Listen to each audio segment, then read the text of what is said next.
بسم اللہ الرحمن الرحیم۔ نبی اکرم صلی اللہ علیہ وسلم جب ہجرت کر کے مدینہ منورہ تشریف لائے تو ہر مہینے میں 3 روزے رکھتے تھے، اور ان کے علاوہ ایک روزہ یوم عاشورہ یعنی 10ویں محرم کا بھی رکھتے تھے۔ ہجرت کا دوسرا سال شروع ہوا اور رمضان کا مہینہ آیا تو بعض روایات کے مطابق پہلی ہی تاریخ کو روزوں کی فرضیت کا حکم نازل ہوا۔ روزے کی فرضیت کا حکم مسلمانوں کو ایک خاص مثال سے دیا گیا۔ نبی اکرم صلی اللہ علیہ وسلم کی لائی ہوئی شریعت میں جیسے دوسرے بہت سے احکام کا پابند بنانے میں لوگوں کے مزاج اور ان کی نفسیات کو ملحوظ رکھا گیا ہے، اسی طرح رمضان کے روزوں کی فرضیت میں بھی انتہائی حکیمانہ طریقہ اختیار کیا گیا ہے تاکہ نفس انسانی آہستہ آہستہ اس اہم ذمہ داری کو اٹھانے کے قابل ہو۔ سب سے پہلے محض روزوں کے فرض ہونے کی بات کی گئی، یا ایھا الذین آمنوا کتب علیکم الصیام، اے ایمان والو تم پر روزے فرض کیے گئے۔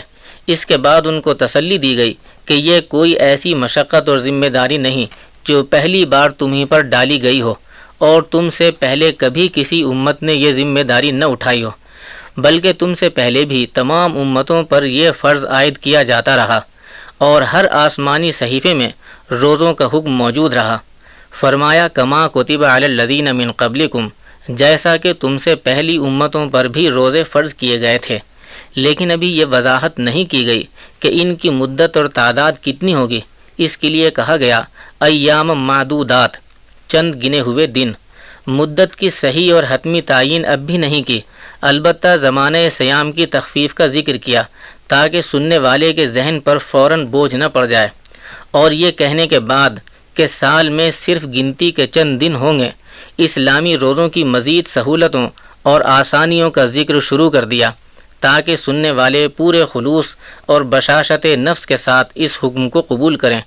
فرمایا فمن کان منکم مریضا او علی سفر فعدۃ من ایام اخر، یعنی تم میں سے اگر کوئی بیمار ہو یا اسے سفر درپیش ہو تو وہ دوسرے دنوں میں روزے رکھ سکتا ہے۔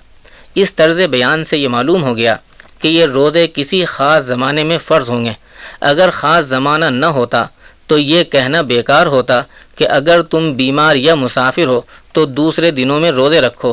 نیز یہ بھی اشارہ مل گیا کہ سال میں چند مخصوص و معین دن ہوں گے۔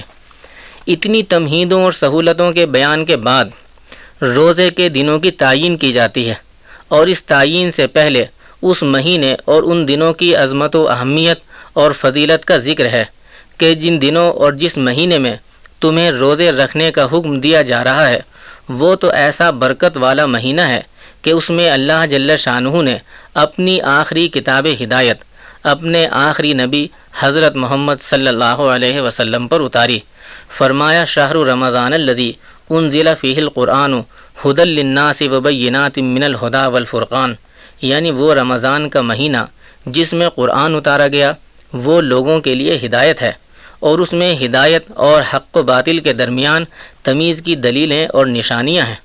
اب وقت آ گیا کہ حتمی طور پر یہ بتا دیا جائے کہ چند دن کے روزے اسی رمضان کے مہینے میں فرض کیے گئے ہیں جو اتنی برکت و عظمت والا ہے۔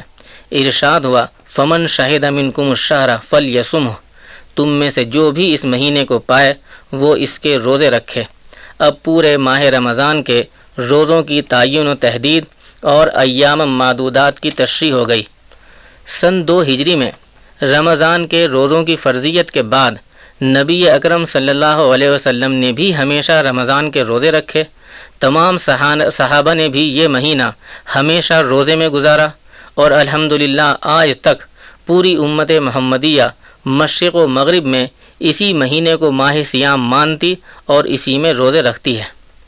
یکم رمضان کا دوسرا اہم واقعہ یہ ہے کہ سن 5 ہجری میں نبی اکرم صلی اللہ علیہ وسلم غزوہ بنی مستلق سے جب واپس مدینہ منورہ تشریف لائے تو رمضان المبارک کی پہلی تاریخ تھی۔